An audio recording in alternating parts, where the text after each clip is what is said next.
Ciao, ciao Jimmy. Ça veut dire bonjour, je m'appelle Jérémy. Je me suis dit, Jérémy, viens, on va prendre des photos de l'extrême. Et je me suis répondu, d'accord. Alors je me suis dit, je vais prendre quoi comme équipement pour prendre de la photo, parce qu'il y a plein de nouveaux appareils qui sortent tous les ans. Un appareil de l'époque, c'est un Mamiya RB67. C'est un médium format, c'est un vieil appareil, il est de 74, je l'ai réparé moi-même, c'est vraiment pas très difficile à réparer. Et j'ai avec moi deux objectifs, un de 127 mm et un de 50 mm. Mais je me suis dit, est-ce que ça serait pas un peu de la photographie de tapette si je fais juste ça comme ça? Tous les hipsters ils font de la photo. Alors je vais rajouter, c'est un adaptateur anamorphique. Pourquoi pas? Tu vois, quelque part j'ai envie de me dire, je suis pas plus con qu'un autre, ça va dessus, ça devrait fonctionner. J'ai pris du film un peu de merde, parce que c'est... déjà c'est pas cher, et ça fait des résultats intéressants, parce que ça sort n'importe quoi des fois. Donc j'ai ramené quelques bobines. Alors on peut prendre que 10 photos avec un. Alors est-ce que vous êtes prêts à aller faire de la photographie extrême avec moi? Eh ben c'est parti, voilà. Abonne-toi, fais ce que tu veux en fait, de toute façon.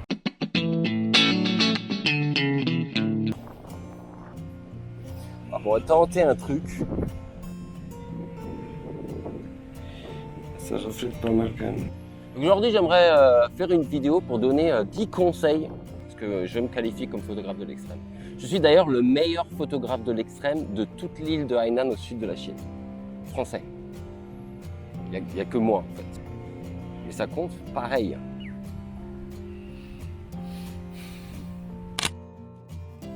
Alors voilà, ça c'est la première photo de l'extrême. On peut voir quand on prend des photos de l'extrême, il faut 10 minutes pour prendre une photo qu'on prendrait avec son appareil photo en 15 secondes. Et c'est ça, être un vrai photographe de l'extrême. Allez, deuxième photo, c'est bon, on a assez discuté.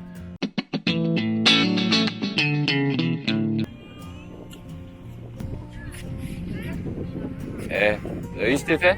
Je reviens là parce que la lumière est pourrie. On va prendre en photo, alors ça c'est une bibliothèque.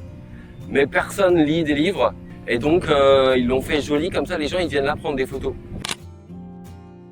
Donc voilà, cette photo, elle montre bien la vacuité de nos vies, la vacuité du système capitaliste et au niveau de la composition, je trouve que c'est un parfait équilibre entre le...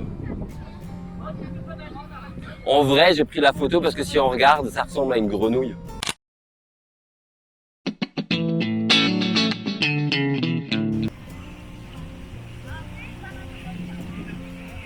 Alors pour cette troisième photo de l'extrême, j'ai pris en photo des bâtiments. On les voit? Hop, on les voit. J'aime bien parce que ça fait un peu artiste. Ça fait, tu te dis, oh, mais au lieu de regarder la beauté du monde, il regarde son téléphone. Mais en vrai, c'est un bâtiment, tu le regardais 5 secondes, c'est bon, fais pas chier le monde avec, tu regardes ton téléphone, après c'est normal. Voilà. C'est ça qu'ils doivent dire les artistes ou pas?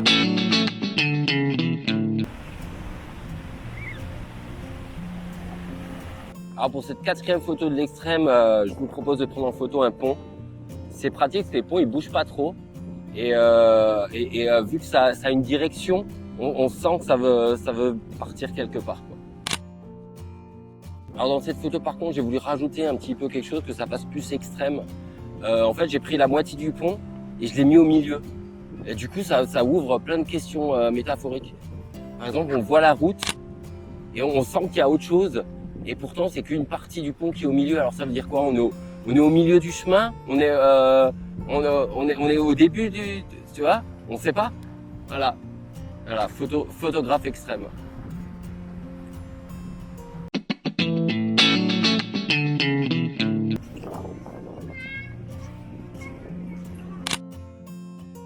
Voilà, je pense que cette photo, elle représente bien le sentiment qu'on a quand on va aux toilettes en été en France. Sinon, on peut trouver une autre symbolique avec la courbure, mais quand même, il y a un petit peu du camping, non?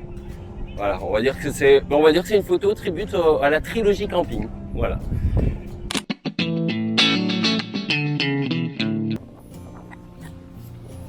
Voilà, bon, pour cette 6e photo de l'extrême, je me suis dit, On va prendre en photo de la verdure et on va voir ce que ça donne. Voilà, cette photo, c'est un peu les champs de blé de notre enfance, là où la neige poudroie, mais en été.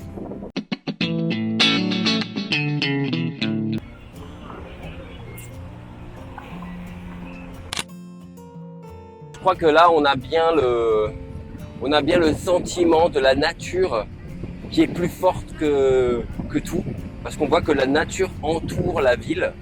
Et voilà, on arrive à faire ce genre de choses en étant un artiste de l'extrême. Tu prends en premier plan 2 buissons, derrière tu mets une tour, c'est bon.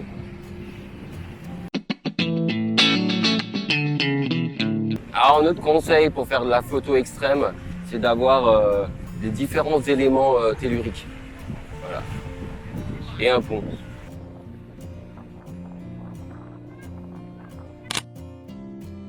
On voit bien avec les pierres, la couleur un peu foncée, et ensuite l'herbe un peu verte et l'eau un peu bleue. On voit bien que les couleurs se marient bien. Merde, c'est une photo en noir et blanc.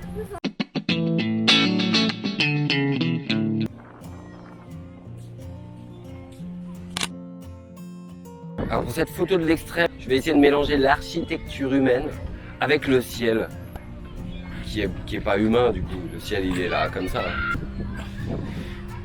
Voilà, c'est tout ce que j'ai trouvé pour...